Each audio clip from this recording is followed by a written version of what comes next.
first of all, the three things that you're going to need to get started with this part of the project is a notebook, a pen and your measuring tape. So first of all, you want to get all your pieces laid out on the floor flat, and then you'll be able to see the sizes of everything and measure everything really accurately. Because obviously some of the pieces are rounded, so you're not going to be able to measure at the round, so just take it from the longest point. So for example, let's just move this over a little bit. This is the piece for the main back cushion, and it's rounded at the top, so I'm going to have to find the centre, there or thereabouts, and you can do that by folding it in half and just taking it from there, or you can just eyeball it, which is what I'm going to do because I can see roughly where it is. And then all I'm going to do is measure. That is my top end to the bottom, and that's 91 centimetres.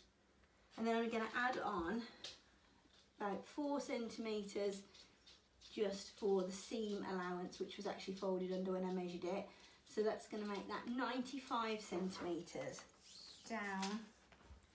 I'm going to fold that one out so that I get a more accurate measurement.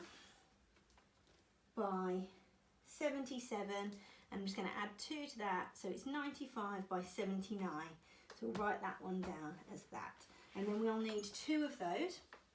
So we just write that down as back cushion times 2, 79 by 91 centimetres. So this is the box cushion piece. We'll also need 2 of these. So let's measure this, turn it around that way. So this is obviously the widest area, and that is going to be 72 centimetres by 66. So 68 by 74 is what I'm going to write down. We also need 2 of those, so make sure you times that by 2. So we just go through all of the pieces. It's going to show you a few because I don't need to show you every single one. Just gives you the general idea of what we're doing. So this is a bottom side piece. Again, we're going to need 2 of them. So let's find the longest part and go over. Now, this one's a little bit different because it's curved along here and it's got a funny sticky out bit here, and underneath it's actually still, oh it's not, there we go.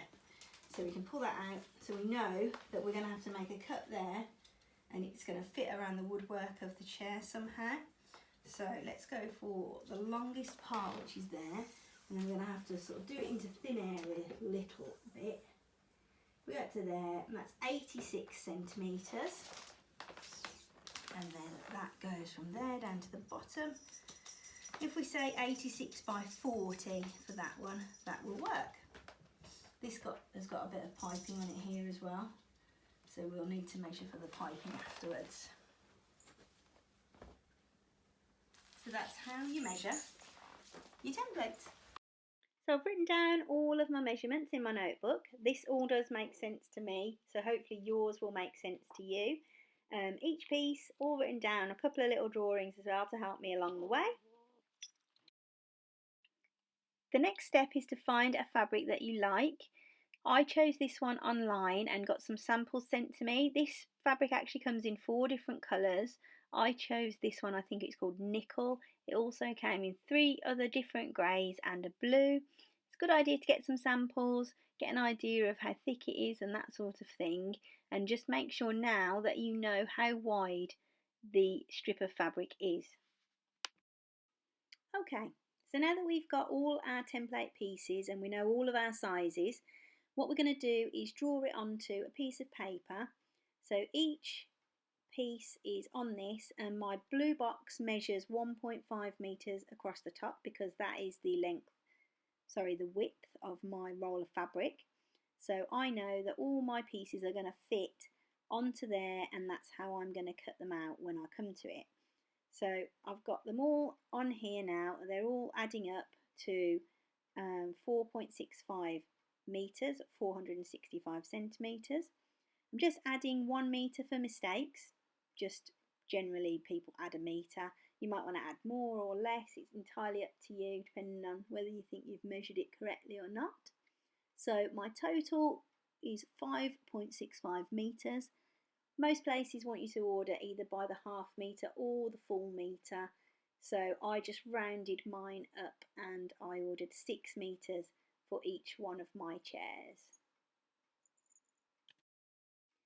When you are choosing your fabric, just be mindful of a grain that may run in the fabric, or any patterns, or if you're using a velour, just be aware that you will need to make sure that you can run it all in the same direction. This is where I got my fabric from, Fabric Online, and I just went into their upholstery section, had a little browse through, and then I settled on this Aran wool lookalike. It was discounted at the time, down to £11 per metre, which I thought was pretty good. I ordered 4 different samples, these ones here, to try. Had a look at the thickness of it and all that sort of stuff, and the samples are free from Fabric Online. If you've got any questions about any of the measuring techniques that I've used, or you need any extra help, please drop a comment down below and I'll do my best to answer them as soon as possible. So that's the end of part 2 of the wingback chair refurbishment project. I hope you've enjoyed this video. If you have, hi Max, I'd love it if you'd give us a like, or maybe even think about subscribing to their channel for further updates in the series. As I said before, I think there's going to be about 8 videos, so it'll be good to watch the progress of the chair as it's made. Young Max wants to say hello. And thanks a lot for watching. Take care. Bye.